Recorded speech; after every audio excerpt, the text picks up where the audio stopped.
اعوذ بالله من الشیطان الرجیم. بسم الله الرحمن الرحیم. سامعین و ناظرین، د اوړ کې حواله سره او جلکې حواله سره څنګه روزه واجب کیږي او موږ واجب کیږي.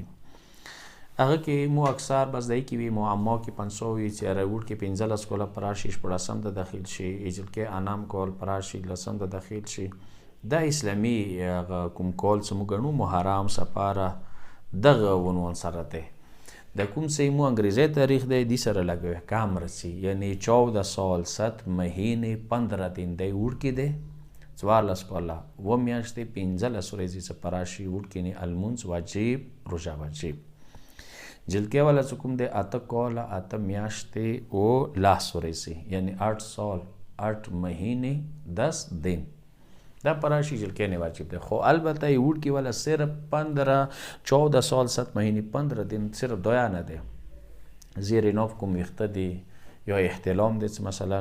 خوب کې دوکاشي د سره هم د بلوغ ثبتی کې. خو ایوا نقطه چې کومه جلکې حواله سره ساته کول اته میاشتې اور سره لاس ورځې پراشي هغه د کمزوري ډیره وي. کسه اسلام کې حرج نشته، ځنه کسان شته دي اعتراضونه کوي چې د اسلام کې ظلم د زیاته دي. نه، هیڅ کله اسلام دا شنه. اسلام دوره د محبت مذهب دین دی. مو کله تیمم کوو دو لاسو کې شګي مودي ترک سي ټکوایو ا مستحب دی. هغه د لپاره چې شګو سي ته مخ وګ نشي انسان په ویلوډ الموز نشي که په نوستي وکي نوستي نشي که لیټ کار کروټ بدل کار. توره اسلام مهربان دی. دا غلطه ده چې څوک د اسلام نه د الزام لګي سیستم ویلي تاسو کوي انده یا نو کولو بچي اغه وخت کې هغه غټي خزي ګڼل شوی عربو کې. اوس مایور د مجتهدین حکومت متحده غنه یو مایور دا صدا جل کې نه ټیک ټاک تاسو کوي پټ شمای خاص سترونګ خوراکونه وکوي سار سبي ونه روزه ما خورا سار سبي خو انسان تلوګ نه لګيږي کنه دا څه دی خپل روزه جاری وسدي که پوه شو چې د جلکې تکات ختم شو غرزوي بهوشي کوي ډنګوي تکاتی نشته دی. نه اسلام کې ظلم نشته، جبر نشته دی، بیمار سړی نه روزه نشته، کمزوري باندې روزه نشته، مسافر نه روزه نشته دی. خو مو مقصد دا دی دغه خبرې چې دا ډیر مهم دی چې سار سبي نشته نه سار سبي خوراک نه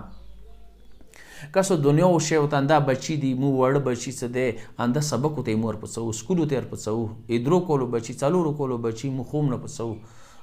داسې بیا څه یای بیا غیا ظلم کې وکړنه. دویمه خبره اسکول ولا تا په کور ده کنه څه خدای کریم میاشته ده مهربان میاشته ده خدای خو بیا خدای په کور ده کم از کم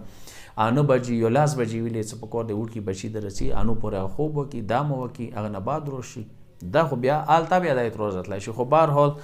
ورول خبره دا کوم چې 8 سال 8 مهینه 10 دن دی جلکې 14 سال 7 مهینه 15 دن دی وړ کی د پاره معیار دی او جلکې سار سبي روزاونه ماخوره کچيري تکات ختم شو کمزوري کړلای وی بجې 2 بجې ګلوس کې وبدي نیم ګلوس وشي کې ورو ګلوس دوروي چې دي تند او سره جری شي او بیا اندیشون سره څو ورځې څه دا وکی د یو ټریننګ دی الوګه یو ټریننګ دی تند یو ټریننګ دی ان شاء الله دا سره خپل به خود انسان رو دکیږي دغه شی سره داشتوایا د څه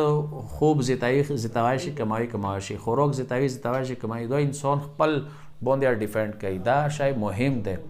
بلکې دا رجامات یا پرشمی نقطه نگاه سره کوم سو مو الوګه صرف یو تندې صرف ټنټیبل بدل شول نور مغه خوراک دی ته پرشمی نه وکړه ته رجامات نه وکړه د دې واجنه یو بیا ارس کوم څه 8 سال 8 مهینه 10 دن د جلکې والا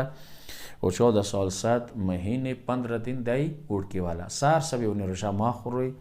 کله کاغه غرزول یا څه کېولو بیا خوړای شي zarar وي نقصان وترسوي او بیا د روزه رمضان بعد سه ولس میاشتې دی وقفه سازونه سټوله په وټه مو ستي وقفه خپل روزه قضا وساتي و اندی سره به دا مسله ذکر کوم چې د کوم عراق کې مزدوري کوي یا بهر اماراتو کې یا چاري مزدوري یا لیبر ولادي څه کچيري هغه چټیا نشي کوي دغه میاشتې لپاره قرضا نشي خستای څه قرضا واخلي د یو میاشتې مزدوري نه وکي مجبور دي حد نه زیات دسې کسونه ځنه کارونه دوره سخت دي او ګرمۍ واجې نه تحمل نشي کوي سار سبي هغه مزدور لیبر والا زمیندار روزه نشي خوړای کچيري هغه زورې ونه تیر کو 2 بجې یا 3 بجې څه بيخي غورځولو مشقت دوره زیات څنګه دي تحمل کینې اخ صورت کې هغه بیا وبو یو چې وشي کې هغه ځان مړولې هاده پورې نه بیا غورسته غروجي قضا وکي واخر دعوانا الحمد لله رب العالمين.